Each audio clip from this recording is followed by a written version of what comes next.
زبردستی کسی پر مسلط ہونے سے بہتر ہے کہ اپنی ذات کے ٹکڑے اٹھائیں اور الگ ہو جائیں۔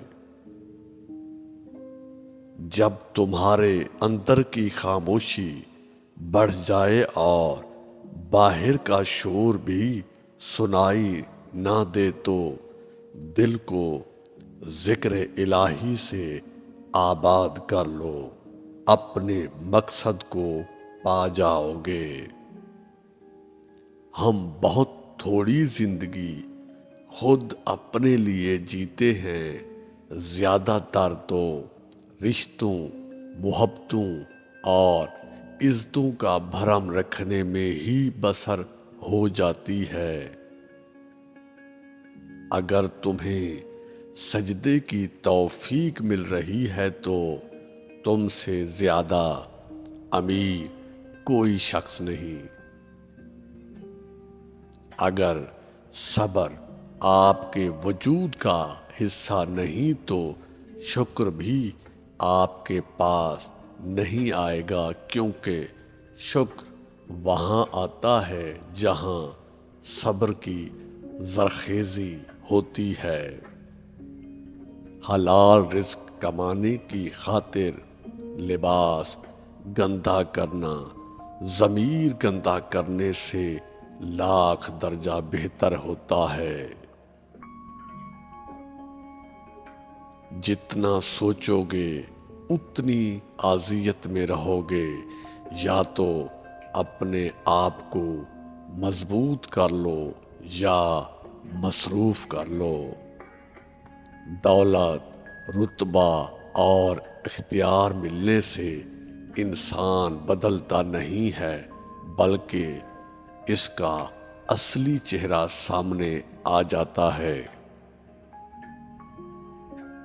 عقل مند بولنے سے پہلے اور بے وقوف بولنے کے بعد سوچتا ہے۔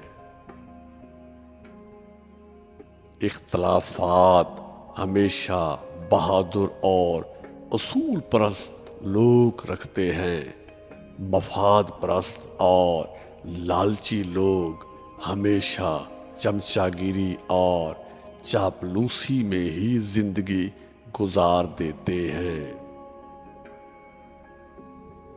اترے سے کپڑوں کو مہکا لینا کوئی بڑی بات نہیں، مزہ تو تب ہے کہ انسان کے کردار سے خوشبو آئے۔